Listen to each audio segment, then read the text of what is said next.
¿es Dios el responsable del mal? Vamos en esta noche a contestar esta pregunta. ¿Es Dios el responsable del mal o de la maldad humana? En el libro de Romanos 8, versículo 19 al 23, dice la Biblia: porque el anhelo ardiente de la creación es el aguardar la manifestación de los hijos de Dios. Aquí este versículo está involucrando a todo lo que ha sido creado. Las plantas, los árboles, todo absolutamente lo que nos rodea, aunque nosotros no nos demos cuenta, ni estemos conscientes tampoco de ello, los animales y las mismas plantas, en una forma profundísima, ¿verdad? Están y saben, ¿verdad?, que algo va a cambiar algún día, repito, no con la conciencia con la cual nosotros tenemos. Y dice el versículo 20, de una forma maravillosa, tremenda teológicamente, porque la creación fue sujetada a vanidad, no por su propia voluntad, sino por causa del que la sujetó en esperanza. Originalmente, Dios creó todo lo que existe con un propósito. ¿Qué significa la palabra propósito? Apúntala. La palabra propósito significa la razón original por lo cual algo fue creado o diseñado. La razón original por lo cual algo fue creado o diseñado. En otras palabras, cuando Dios dijo en Génesis capítulo 1, y vio Dios que todo era bueno, esa palabra bueno, te en el hebreo o B de Víctor, tov, significa alcanzar el propósito por lo cual fue creado. Entonces, cuando Dios dice todo es bueno, Dios está expresando lo siguiente: todo lo que existe tiene un propósito y una razón para poder existir. Los moscos, la luna, el sol, las estrellas, las galaxias, los átomos, la tierra, las plantas, el mar, todo tiene una razón original, y esta razón no se encuentra en ningún ser del universo más que en Dios. Pero miren lo que pasa. Después de que Dios dice que todo tiene una razón y un propósito de ser, el pecado entra al universo. Y la Biblia nos dice que Dios permite que cuando el pecado entre al universo, todo pierda su propósito y su razón de ser. Se usa la palabra vanidad. La creación fue sujetada a vanidad. La palabra vanidad significa vacío, carente de propósito y de significado. Y así es como Dios designa y describe la vida del ser humano. Cuando el rey Salomón escribió el libro Eclesiastés, hace un estudio profundísimo de la vanidad y comienza su libro diciendo: vanidad de vanidades, todo es vanidad. O sea, todo carece de propósito y de significado sin Dios.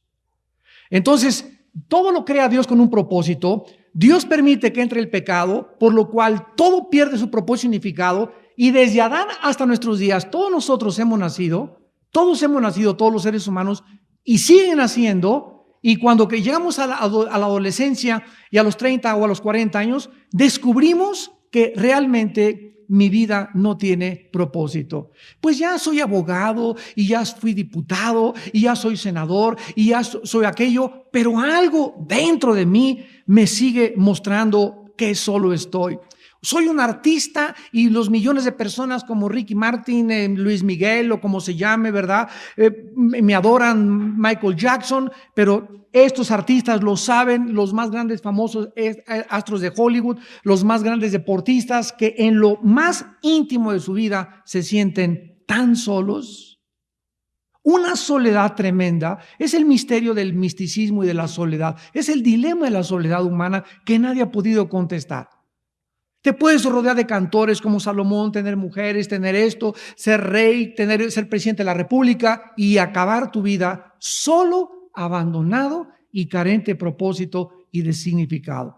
Ahora, dice este versículo 20 que esta creación no perdió, ¿verdad?, la razón, sino que Dios mismo puso o la sujetó a la creación en vanidad por causa de la esperanza. O sea, regresamos, Dios crea todo con propósito, el pecado entra y todo pierde su propósito, y Dios permite que esto sea así para que en medio de esta carencia de propósito, para que en medio de esta búsqueda de todos los filósofos, todas las filosofías y todas las religiones buscan la respuesta de 3 preguntas: ¿de dónde venimos? ¿Quiénes somos? ¿Hacia dónde nos dirigimos? Todas sin excepción. Entonces, de esta manera, el ser humano comienza a darse cuenta que todo carece de propósito, nada tiene significado, y entonces Dios nos envía del cielo a su Hijo Jesucristo en medio de esta oscuridad y de esta confusión y de este caos filosófico y religioso y espiritual. Dios nos envía un rayo de esperanza del cielo que se llama Jesús. Dios permite este caos para sujetar todo en esperanza, dice el versículo 20. Entonces, ¿qué es actualmente lo que le da propósito y significado a los seres que nos llamamos cristianos? ¿Por qué desde que Jesucristo entró a mi vida ha adquirido propósito y significado? Porque Jesús ha traído a mi vida esperanza. ¿Qué esperanza? Sigamos leyendo. Porque la creación misma será libertada de la esclavitud de corrupción. La Biblia describe a todas las cosas que están creadas como esclavas del deterioro, del desgaste, de la oxidación. En la física se llama la ley de la entropía.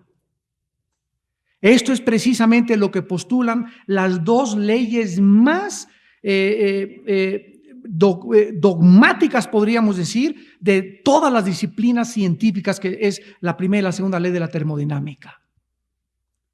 Todas estas cosas que existen, nada se crea ni se destruye, solo se transforma, y todo tiende al desgaste, al deterioro, a la oxidación.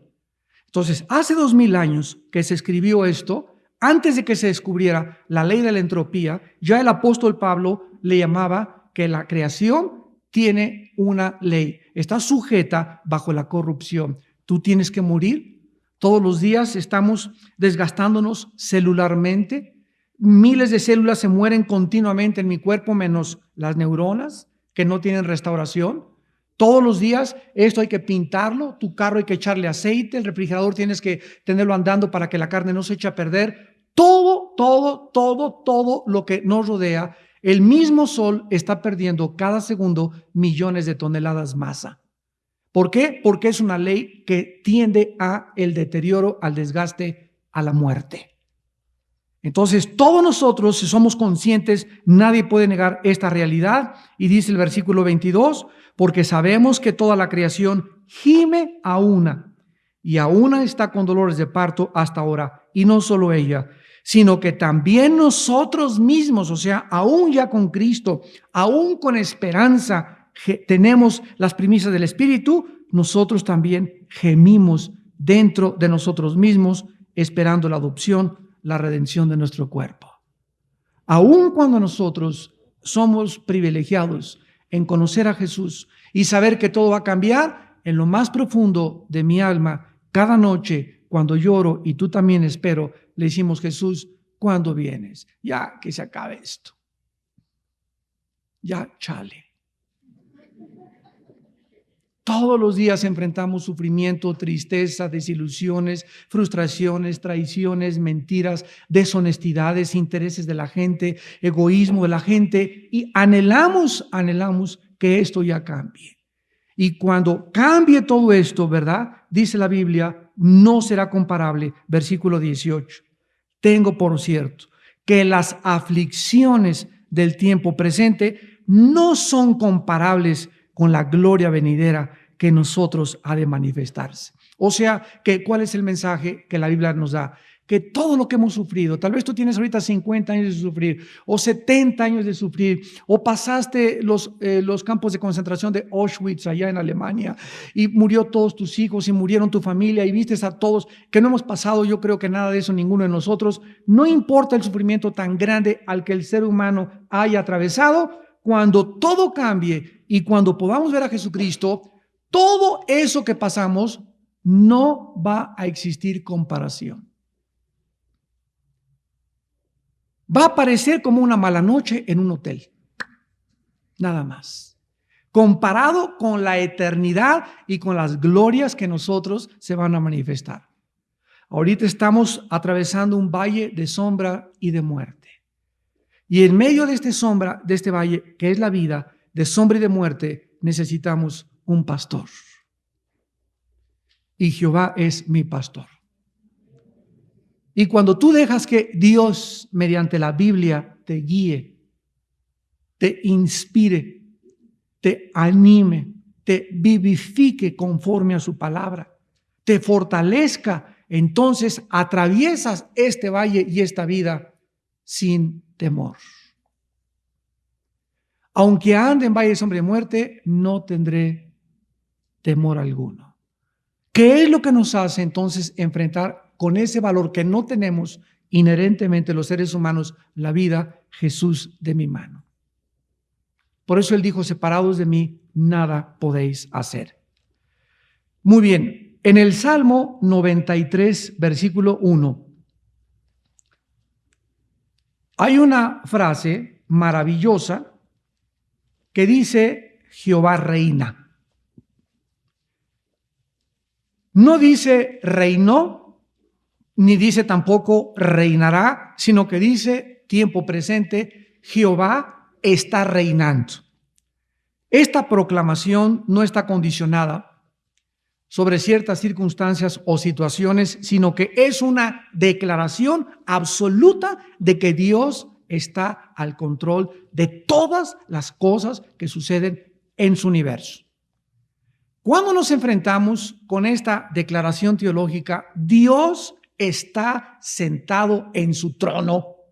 Es lógico que comiencen a aparecer cuestionamientos en nuestro corazón como, si Dios está reinando, entonces ¿es Él responsable de los ataques terroristas? ¿De que los aviones hayan estrellado contra las Torres Gemelas de Nueva York el 11 de septiembre del 2001? ¿De que haya guerras? ¿Es Dios responsable? Si Él está reinando, entonces, ¿verdad? ¿Es responsable o no responsable? O las cosas que están sucediendo no le interesan a Dios, o las cosas que están sucediendo no le importan a Dios, o las cosas que están sucediendo están predeterminadas por Dios. Y si están predeterminadas por Dios, yo no veo objetivamente que Dios sea un Dios bueno, ni compasivo, ni misericordioso, porque para mí debería reinar la paz para que poder saber que Dios es un Dios bueno y compasivo. ¿No es verdad? Esta línea de pensamiento que acabo ahorita de trazarle se llama lógica elemental. Lógica elemental. Ahora, cuando ustedes saben que antiguamente cuando algún rey era coronado, por todos lados se comenzaba a proclamar así de voz en voz, tenemos rey, tenemos rey, tenemos rey. Y llegaba, ¿verdad? A Morelos, llegaba a Toluca, llegaba a todas partes de voz en voz, tenemos rey. Y así nosotros, cuando sabemos que Dios reina, debemos de decir lo mismo ante situaciones que no entendemos, decir a la persona que está a tu lado, Dios reina. El Señor está reinando. Dile, hermano, hermana en Cristo, dile siempre a tu alma, no importa la situación que estés pasando, recuérdate en lo profundo de tu alma, Dios está reinando. Ahora vamos a tratar de contestar entonces qué significa que Dios reina y que Él está al control. En términos teológicos al que le interese apuntar, el control que Dios ejerce sobre todo lo que sucede en el universo se describe, repito, teológicamente como la soberanía de Dios. La soberanía de Dios es el control estricto que Dios tiene sobre todo lo que sucede en el universo. Cristo nos dio algunos botones de muestra cuando dijo, ¿no sabéis que un pajarito no cae a tierra sin la voluntad de mi Padre? ¿Se imaginan esto? ¿Qué no saben que vuestros cabellos están contados. Estos detalles que parecen a simple vista insignificantes, tienen una profundidad tan grande. Al darme cuenta cuántos millones de pajaritos hay en los árboles, yo voy caminando por la calle, ¿se acordará Dios de mí? Y Dios no solamente murió por mí en una cruz, sino que me dice que los pajaritos que ahorita están muriéndose en Brasil, en el Amazonas, en el África, las culebritas, los parásitos, las moscas, los mosquitos, los átomos de una planta, la hoja de un árbol que se cayó, todo, absolutamente todo lo controla Dios. Esto va más allá de nuestra imaginación, ¿verdad? Bueno, para no ir tan lejos ni tan profundamente, recordemos hace 25 años, ¿alguien podría imaginarse que se iba a inventar un aparato que se llama computadora que pudiera procesar millones de datos en segundos? Nadie. ¿Alguien podría imaginarse hace 40 años que algún día tú ibas a abrir tu televisión e ibas a ver en tu televisión lo que estaba pasando en este momento en el África o en el Medio Oriente gracias a los satélites de comunicación que hasta 1945 por Arthur Clarke comenzaron a ser diseñados? Y no fue hasta 1957 cuando se lanzó el pájaro madrugador. ¿Alguien podría imaginarse de eso? En lo absoluto. Y ahora, ¿verdad? La tecnología, dicen que ahora una computadora te dura un año, porque cada año está tan evolucionada la computación y el procesamiento de tecnología, tanto de teléfonos celulares, que ahorita ya hay celulares con el email, con el correo electrónico, con tantas cosas. Bueno, ya nada nos sorprende en la época que vivimos. Pero cuando el hombre en el 69 descendió a la luna, no había nadie que no estuviera viendo la televisión. Ahorita mandan sondas a Marte, la Voyager 2, mandan sondas por acá y ni los pelan en la televisión. ¿Por qué? Porque el mundo ha avanzado tecnológicamente a un punto donde ya hemos perdido el sentido de la sorpresa y de la admiración. Los niños cuando son chiquitos, le abre la puerta a un niño de 2 años y le dices: te voy a contar un cuento. Y así está el niño con unos ojos, te pela los ojos. Y en eso le dice, se abrió la puerta. Y entró Barney. Y le hizo así. ¡Ay! Cuéntaselo a uno de 5 años. Te voy a contar un cuento. Y le abrió la puerta. Y aunque le pongas a Frankenstein, ya no lo asustas a un niño de 5 años. Y conforme... Fíjense a dónde quiero llegar. Conforme el ser humano va creciendo, va perdiendo el sentido de admiración y de sorpresa de las cosas que le rodean. Y es triste que llegues a los 30, 40, 50 años de edad y a nada te sale así. Y a una puesta del sol, el nevado de Toluca, Marte se acercó. ¿Y qué? Cuando Dios, dice la Biblia, que el camino del justo debe ser como la aurora, que va en aumento hasta que el día es perfecto. Diario, hermanos, diario, yo le pido a Dios desde hace muchos años: Dios mío, sorpréndeme, Señor. Hazme que diario, al venir a tu palabra, yo me admire de algo de tu creación y de tu nombre y tu carácter. Si yo en la mañana no leo algo en la Biblia que me haya impactado y que me haya dicho... ahora lo entiendo, eureka, ahí está la luz, aquí está la revelación, ya lo entendí. Si no hay algo diario que te impacte profundamente en la palabra de Dios, has perdido este sentido con Dios. Porque Dios nos quiere llevar de gloria en gloria. Nos quiere llevar de sorpresa en sorpresa. Nos quiere revelar tantos misterios, tantas maravillas que existen en su palabra. Tantas maravillas que existen en su palabra. Por eso me da tanto coraje cuando digo que hay congresos y lo único que hacen es emocionalismo, tumbar a la gente, y que lenguas que no tienen palabra para predicar. Es lo que enriquece, es lo que vivifica, es lo que nos da luz, es lo que nos da dirección, la palabra, pero cada vez se predican más rollos y rollos y rollos y ya no se predica la palabra de Dios. Entonces, al decir que Dios está al control y que Él controla el universo, ¿verdad? Nadie significa que nadie le puede desafiar. La soberanía de Dios implica que nadie puede, ninguna criatura decirle, oye Señor, la regaste. Eso que pasó, te equivocaste, yo lo hubiera hecho mejor. Nadie, ninguna criatura en el universo, vamos a partir de este punto, le puede decir a Dios, ¿qué has hecho? Si yo fuera tú, no hubiera hecho esto, pues para mí no creo que esté bien lo que estés haciendo, porque si fuera tú hubiera hecho otra cosa, etcétera, etcétera. Ya lo vimos anteriormente en otras conferencias. Una forma de pensar de esta manera implica soberbia intelectual. Vamos a Isaías capítulo 40 y veámoslo. A través de la pluma de este hombre, Isaías, que escribió hace 2750 años este libro. Hace 2750 años fue escrito el libro de Isaías. Dice este profeta Isaías 40, versículo 13 y 14. ¿Quién enseñó al Espíritu de Jehová o le aconsejó enseñándole? ¿A quién pidió consejo para ser avisado? ¿Quién le enseñó el camino del juicio o le enseñó ciencia o le mostró la senda de la prudencia? He aquí que las naciones le son como la gota de agua que cae del cubo.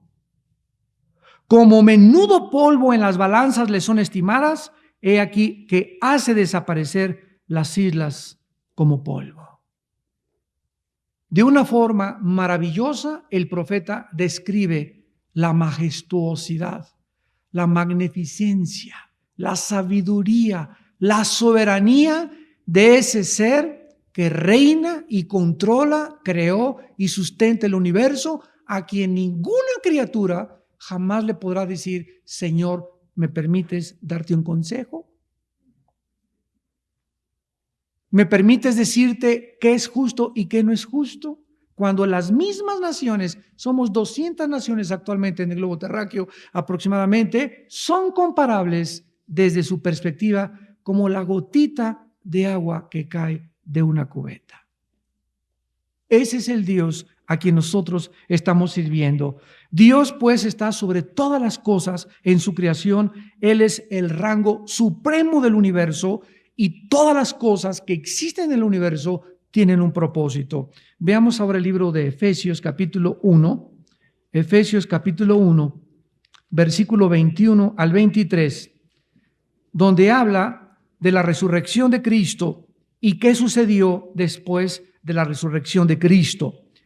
Dice que Cristo fue puesto sobre todo principado y autoridad y poder y señorío, y sobre todo nombre que se nombra, no solo en este siglo, sino también en el venidero, o sea, el que estamos esperando.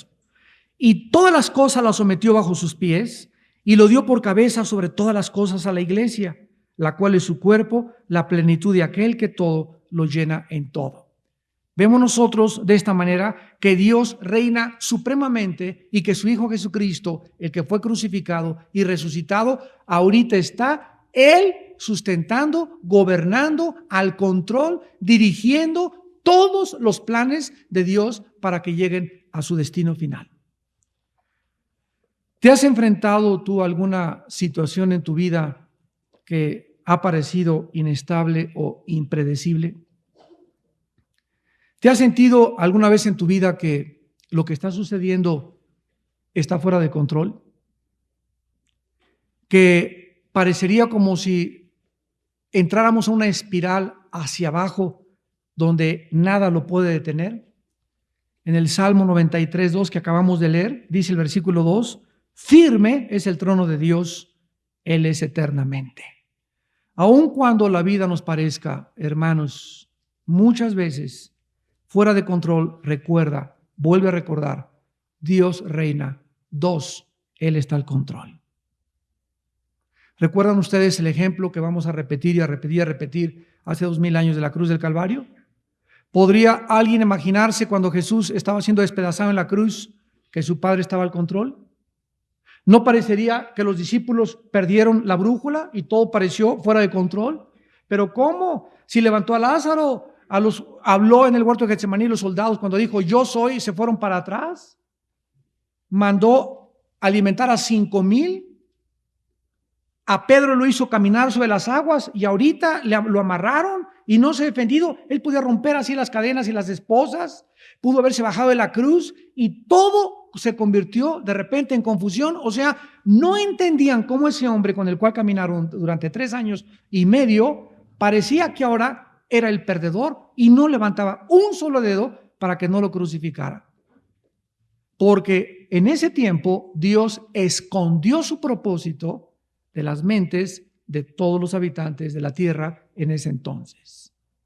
En ese momento nadie podía entender que en la crucifixión se encontraba la sabiduría de Dios. ¿Quién podía imaginarse que en esa cruz y ese acto ignominioso, ese acto indescriptible, horrible, aterrador, es la sangre escurriendo a Cristo por todos lados, hecho un guiñapo humano? ¿Quién podría decir en ese tiempo que esa crucifixión, que ese suceso, que esa tortura, ese martirio del Hijo de Dios implicaba la victoria más grande de todo el universo y de toda la creación? Nadie. Así como cuando te quitan a tu novio, perdiste a tu novio, me quiero morir, cuando no sabes en ese momento, porque no lo entiendes, qué es lo mejor que Dios hizo a tu vida.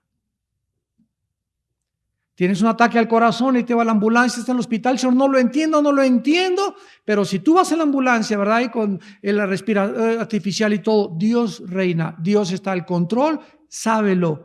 Hay un propósito detrás de Dios para permitir que fueras al hospital.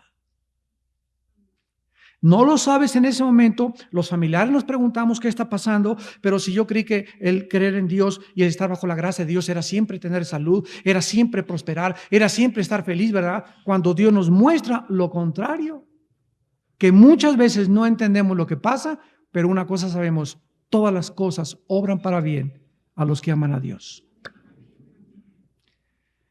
Su trono, su autoridad, su supremacía, la voluntad, todo absolutamente lo que existe y los consejos que Dios estableció en el universo y en la tierra es porque Él es soberano. Aleluya. Y es una de las cosas más difíciles en las que el cristiano tiene que comenzar a penetrar en su mundo pensante. Para que tú puedas comenzar a pensar de esa manera, necesitas renovar tu entendimiento.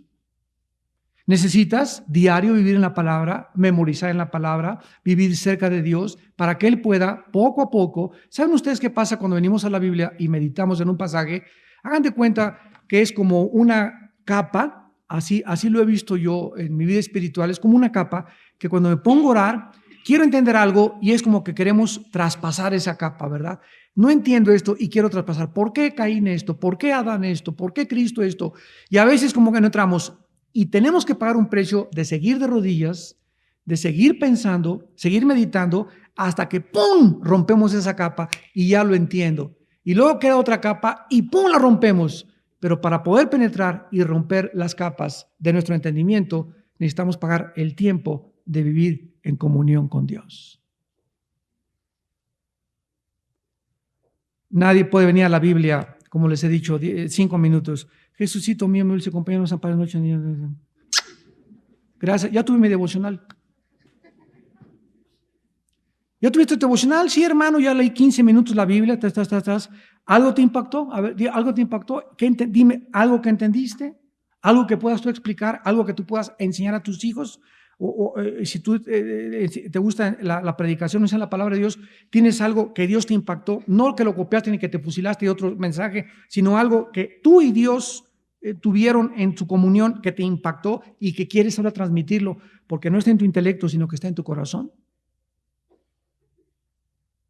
El conocimiento del intelecto apela al intelecto, y toca nuestros corazones, impacta los corazones.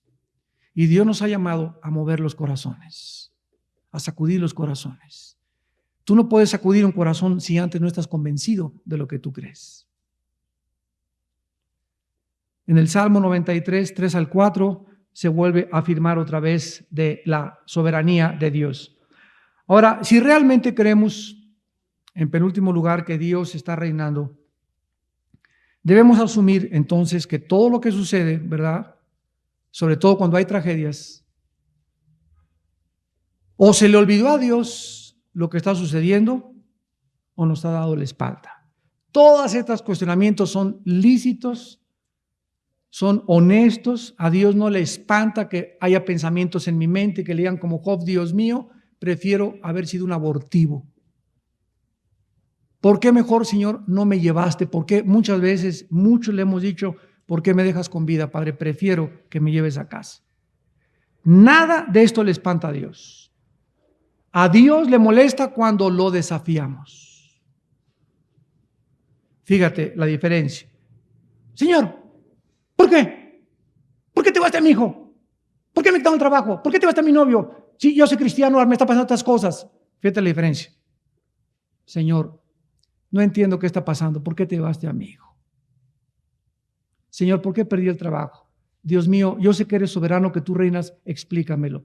Voy a tener la paciencia y voy a esperar que me lo digas tal vez dentro de 2 semanas. ¿Te fijas la diferencia? 2 personas diciendo lo mismo, pero con diferente actitud de corazón. Una, soberbia, demandándole, ¿por qué? Gritándole, y la otra como Job, Señor, explícame qué está pasando porque no lo entiendo. Entonces, a Dios le interesa la actitud de nuestro corazón. Al conocer pues a este Dios infinitamente poderoso, nuestros pensamientos nos dejan 2 posibles extremos. Uno, Dios no está activo, o sea, Dios no está involucrado en lo que está pasando en el mundo. Algunas personas sugieren que Dios creó el mundo, gobernó el mundo, sí es cierto, pero después se sentó en una hamaca. Y ha dejado que el mundo siga un curso y ya no sabe cuándo el camión. Imaginen ustedes a Dios ahí en el universo, en su trono, ¿no? Que iba corriendo de los ángeles. Señor, ¿qué crees? Atropellaron a ese niño, un camión materialista. Y voltea a Dios. ¿Y por qué no me avisaron? ¿Se imaginan ustedes a un Dios inconsciente donde tiene que ser avisado, aconsejado o advertido para que él tenga conciencia de lo que está pasando? En ese momento Dios perdería lo que se llama la omnisciencia, que significa todo lo sabe. Ya no podría funcionar de esa manera. En este escenario, ¿verdad? Dios no está participando activamente en el gobierno del universo. Esta posición hace muy fácil entender la integridad de Dios en relación con el mal. Y el segundo extremo es que Dios sí está involucrado en todos los detalles de la vida, pero Él ha predeterminado que el mal, los ataques terroristas y las guerras se lleven a cabo. De esta manera, los seres humanos no somos más que títeres en sus manos. Esta es la posición de una herejía que se llama hipercalvinismo. Tengan cuidado porque en su escuela, en el seminario o los que vayan a estudiar teología, se la van a enseñar. Cuidado con esta herejía.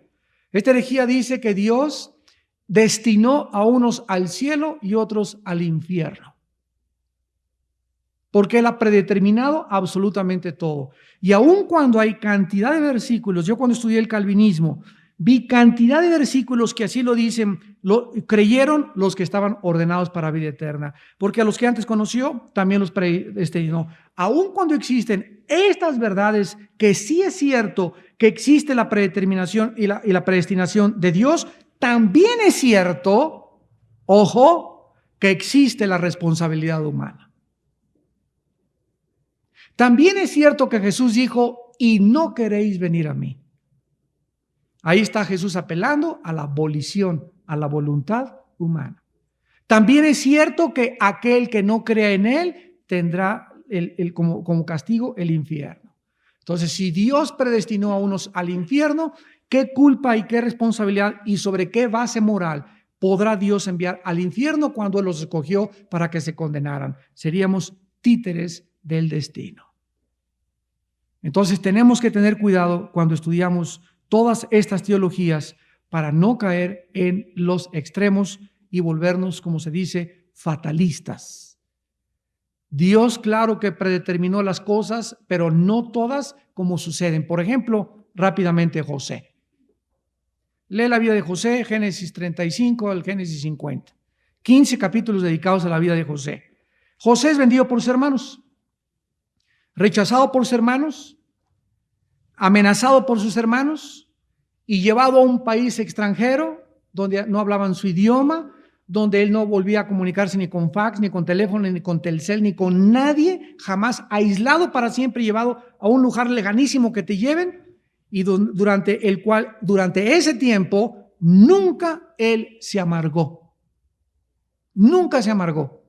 Ese es el secreto de la vida de José. Le dan trabajo en la casa ni más ni menos que del capitán del rey, del emperador de Egipto en aquella época, Potifar. Resulta que la esposa de Potifar, de este capitán de la guardia del faraón, le decían la leona de Santa Julia. Una mujer insatisfecha sexualmente, una mujer ninfónama, posiblemente una mujer de lo más degradado moralmente, que comenzó a agredir a José. Y vente para acá, Pepino, ven para acá, mi Pepito, qué Pepito, ni qué Pepito, hasta que en el capítulo 37 Josué se quita el saco, se lo deja, se echa a correr, y entonces llega el capitán y dice: ¿qué te pasa, mi amor? Mira, aquí tengo el saco de ese que trajiste de mayordomo en la casa. Y por ser honesto, por ser puro, por no cometer adulterio, porque era una mujer casada, a José lo meten a la cárcel. Primero lo venden, lo rechazan, lo amenazan de muerte, viajan en una caravana y por portarse bien lo meten a la cárcel 2 años. ¿Se imaginan en la cárcel a José? ¿Para eso soy cristiano? ¿Para eso te sirvo? ¿Para eso te soy fiel, Señor? ¿Para que mira cómo estoy sufriendo? Pero todas estas cosas que José suceden, cuando llegamos hasta el capítulo 50, nos damos cuenta que todo formaba parte de un programa de Dios. O sea, ¿cómo interviene Dios en el mal? Dios no quiso que sucediera eso, pero cuando sucedió eso, Dios lo convirtió, lo transformó para el beneficio de su siervo. Y cuando le traen a sus hermanos a José en el capítulo 50, José les dice: ustedes buscaron el mal contra mí, pero Dios lo convirtió para mi bien. Entonces, ¿de qué forma opera el mal en el universo? Para unos, para su destrucción. Para nosotros como hijos de Dios, no hay nada que suceda que no contribuya a nuestro bien. A los que aman a Dios. Pero si tú como hijo cristiano y como hija cristiana te apartas del camino de la santidad y te apartas de la vida cristiana y te casaste mal, no le eches la culpa a Dios de que Él hizo que te casaras con ese. Ni digas, como dijo una muchacha el otro día: ay, pastor, pues si Dios es poderoso, claro que es poderoso, ¿y por qué entonces no me quitó al barbaján con el que me casé? Le dije: porque la voluntad de Dios, apúntala, es doble. La voluntad de Dios es permisiva y es directiva. Dios permitió que te casaras con ese barbaján, mas no era la voluntad de Dios que te casaras con él. Él quería que te casaras con otra persona, pero Dios nos dio el libre albedrío y la maldad es el resultado del abuso de nuestra libertad. Apúntalo. El mal es el resultado del abuso de nuestra libertad. O sea que, para profundizar, cuando Dios le da a los seres que Él crea libertad o libre albedrío, venía junto con la libertad el potencial del mal. Y Dios sabía, lógicamente, que acompañaría a la libertad el potencial del mal. Y Dios tomó ese riesgo en su infinita sabiduría de saber que al dar libertad a las criaturas, ellas podrían, al escoger la libertad entre el bien y el mal, rebelarse contra Él, y lo permitió para que ese mal que nosotros deliberadamente escogimos, Él en su infinita sabiduría, al volvernos a someter a Él, lo convierta para nuestro bien. En el 2005 lo vas a entender. Y finalmente terminamos nosotros viendo, ¿verdad?, que cuando llega la tragedia, cuando llega aquello inesperado a nuestra vida, a todos nos llega tarde o temprano.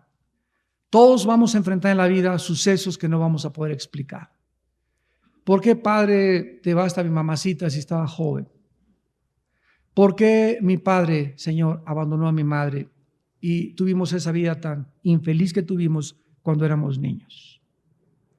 Porque mi esposa ayer, cada semana están yendo ahí en Toluca, mi esposa y otras hermanas, a el Instituto de la Correccional de los Menores. No me acuerdo cómo le llaman, ya le cambiaron el nombre, correccional, pero es donde están todos los menores de edad en la cárcel, las mujeres y los niños. Y ahorita la mejor discípula de mi esposa ahí en Toluca es una muchacha que mató a su madre con más de 15 puñaladas. la cosió. Es la mejor discípula que tiene ahorita. Y hay otras, ¿verdad?, que fueron violadas. Estamos hablando de niñas de 12, 13, 14 años de edad. Así que si tú te crees que has sufrido, ¿verdad?, es porque no te has ido a asomar a esos lugares. Nunca has ido a una correccional, a un reclusorio, a un asilo para ver cómo la gente verdaderamente ha sufrido. Y cuando nosotros enfrentamos todas estas cosas, ¿verdad?, mientras que esperamos a que todo cambie y a que nos enfrentemos a la recuperación y a la restauración de la creación, nuestra vida debe ser guiada por la fe. El justo por la fe vivirá.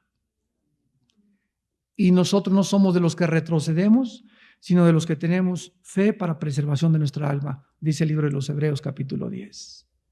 Y si retrocedieres, dice el Señor, no agradarás a mi alma. ¿Qué significa esto?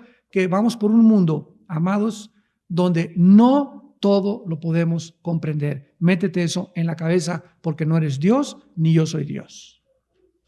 Esto es lógico absolutamente. El día que haya un ser humano que comprenda todo y que tenga respuestas para todo, ¿para qué quiere a Dios?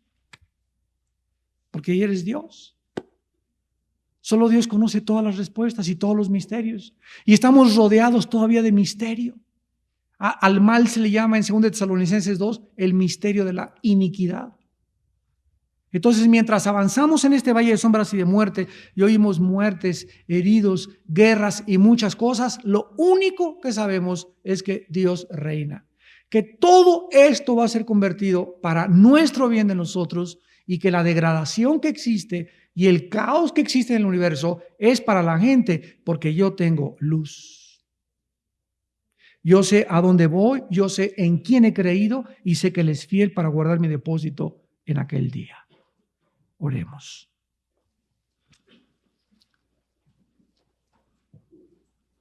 Señor, te damos gracias porque en la Biblia encontramos en tu santa palabra que el mal al final será vencido. Tu palabra dice que al llegar al cielo estaremos delante de tu trono y te serviremos día y noche en tu templo. Tú extenderás tu tabernáculo sobre nosotros y jamás tendremos hambre ni sed. El sol no volverá a caer sobre nuestras vidas, ni calor alguno, porque el Cordero nos pastoreará. Nos guiará a fuentes de aguas de vida y Dios enjugará toda lágrima de nuestros ojos. Te damos gracias, Señor, porque mientras nos acabas de explicar todo, debemos vivir con la esperanza de volver a verte y de saber que todo esto va a pasar y que no va a ser comparable con las glorias que se van a manifestar en nuestra vida.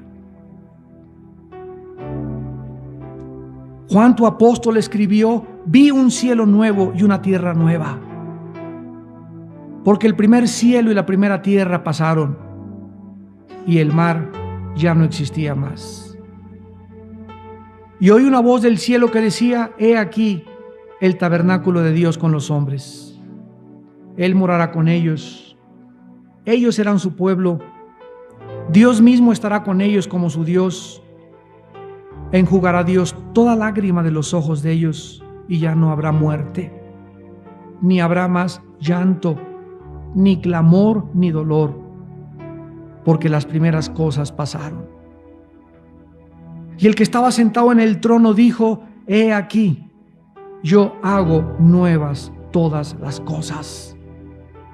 Y me dijo: escribe, porque estas palabras son fieles y verdaderas. He aquí yo vengo pronto, dice Jesús, y mi galardón conmigo, para recompensar a cada uno según su obra. Yo soy el Alfa y la Omega, el principio y el fin, el primero y el último. Y yo, Jesús, he enviado mi ángel para darles testimonio de estas cosas en las iglesias. Yo soy la raíz y el linaje de David, la estrella resplandeciente de la mañana. El que da testimonio de estas cosas dice: ciertamente vengo en pronto. Y el que oye diga: ven. el que tenga sed en esta noche, el que reconozca que careces de propósito y significado en tu vida, y el que quiera tomar de esta agua, el agua de la vida, gratuitamente, ahí desde tu lugar, entrégale tu vida a Jesucristo. Él en la cruz dio su vida, abrió sus brazos y derramó su sangre para perdonarte y perdonarme.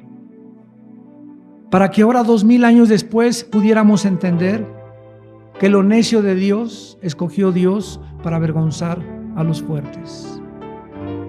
Y lo insensato escogió Dios para avergonzar a los sabios de este mundo.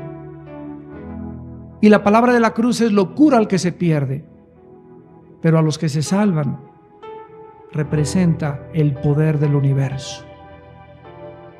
Invita en esta noche a Jesucristo a tu vida, arrepiéntete de tus pecados, confiesa tu soberbia intelectual y como un niño, permítele al Espíritu Santo, después de recibir a Cristo en tu vida, que te comience a enseñar paso por paso los misterios del mundo invisible espiritual que solo el Espíritu de Dios nos puede revelar.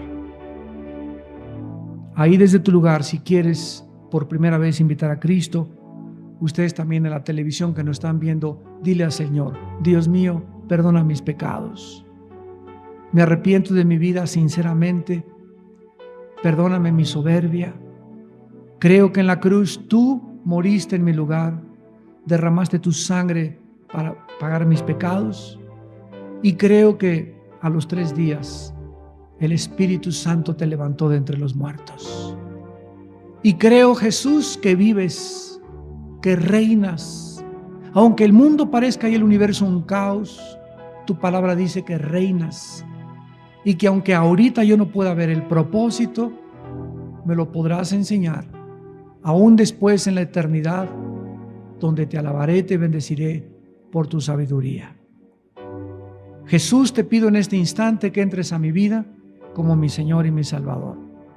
Te recibo por la fe en mi corazón y te pido que me ayudes a entender las cosas que van más allá de mi capacidad pensante, porque solo tú puedes mostrarme las cosas escondidas desde antes de la fundación del mundo. Gracias por entrar a mi vida, Cristo, en este momento como mi Señor y mi Salvador. Cámbiame en la persona que tú quieres que yo sea y dame un espíritu alegre, contento y lleno de esperanza, porque ahora sé en quién he creído. En el nombre de Jesús. Amén.